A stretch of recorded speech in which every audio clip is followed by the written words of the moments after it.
ارشاد فرمایا الا انبئکم، کیا میں تمہیں خبر نہ دوں بے اکبر الکبائر، جو بڑے بڑے گناہ ہیں ان کی. وہ ہمہ تن گوش ہو گئے کہ جی حضور ارشاد کیجئے. تو آقا کریم نے جو پہلی بات ارشاد فرمائی الاشراک باللہ، اللہ کے ساتھ کسی کو شریک ٹھہرانا ہے. اس کی ذات میں، اس کی صفات میں، اس کے افعال میں کوئی شریک نہیں، وہ وحدہ لا شریک ہے. دوسری بات حضور نے جو ارشاد فرمائی وہ ہے وعقوق الوالدین، والدین کی نافرمانی. امام فخر الدین رازی نے تفسیر کبیر میں لکھا ہے کہ انسان کے وجود کا سبب حقیقی ذات باری تعالیٰ ہے اور سبب مجازی والدین ہیں.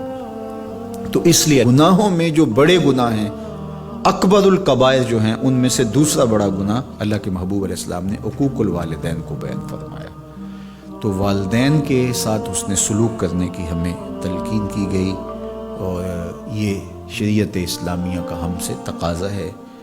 اور ویسے بھی اولاد اگر طبعاً فطرتاً شکر گزار ہو تو وہ ہو ہی نہیں سکتا کہ وہ اپنے والدین کی نافرمانی کرے. اللہ کے محبوب علیہ السلام نے ایک موقع پہ ارشاد فرمایا کہ ملعون من سب اباہ، ملعون من سب اباہ، وہ شخص لعنتی ہے جو اپنے ماں باپ کو گالی دیتا ہے. تو کتنی سخت مذمت کی گئی اس شخص کی جو والدین کی نافرمانی کرتا ہے. ایک موقع پہ حضور علیہ السلام نے فرمایا رغم انفن ثم رغم انفن ثم رغم انفن، 3 مرتبہ فرمایا. اس شخص کی ناک خاک آلود ہو، پھر اس کی ناک خاک آلود ہو، پھر تیسری مرتبہ فرمایا اس شخص کی ناک خاک آلود ہو. تو قیلا من یا رسول اللہ صلی اللہ علیہ وسلم، عرض کی یا رسول اللہ کس کی ناک خاک آلود ہو؟ تو آقا کریم علیہ السلام نے فرمایا من ادرک ابویہ عند الکبر احدہما او کلیہما فلم يدخل الجنہ، جس نے والدین کو، ایک کو یا دونوں کو، بڑھاپے میں پایا اور جنت میں داخل نہ ہو سکا، اس شخص کی ناک خاک آلود. اور یہ تیسری بات ارشاد فرمانے سے قبل حضور نے تکیہ چھوڑ دیا تھا. حضور ٹیک لگائے تشریف فرما تھے، لیکن جب حضور یہ بات ارشاد فرمانے لگے فجالسا وکان متکئا، تو حضور بیٹھ گئے اور حضور نے تکیہ چھوڑ دیا. اور حضور نے فرمایا الا وقول الزور، سن لو تیسری چیز جھوٹی بات کرنا ہے، جھوٹ بولنا ہے. تو یہ ہے اللہ کے محبوب علیہ الصلوۃ والسلام کا سخت تاکید کرنا جھوٹ سے اپنی امت کو بچانے کے لیے. اچھا یہاں ایک بات رک کے یہ سمجھ لیں کہ جھوٹ بہت بری چیز ہے، لیکن شرک اس سے بڑا گناہ ہے. تو اس کی تاکید اتنی زیادہ کیوں کی؟ حضور نے ٹیک چھوڑ دی اور آقا کریم علیہ السلام بار بار ارشاد فرماتے رہے. تو اس کی وجہ یہ ہے کہ شرک کو بڑا گناہ سارے سمجھتے ہیں.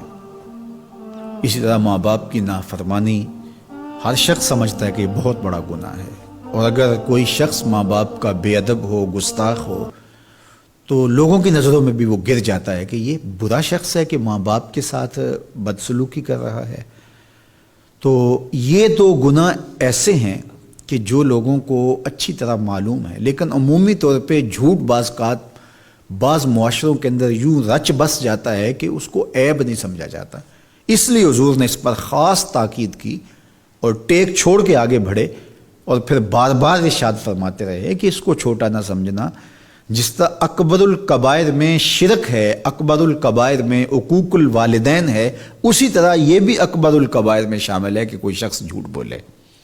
تو جھوٹ بولنا یہ اللہ کی ناراضگی کا سبب اور ذریعہ ہے.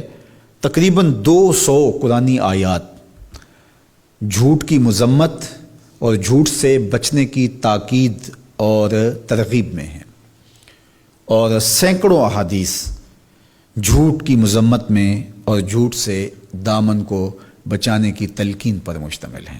تو اس لیے اللہ کی بارگاہ میں یہ دعا مانگیں کہ اللہ ہمیں جھوٹ کے مرض سے نجات دے اور ہمیں ہمیشہ سچ اور سچائی کی توفیق سے مالا مال کرے.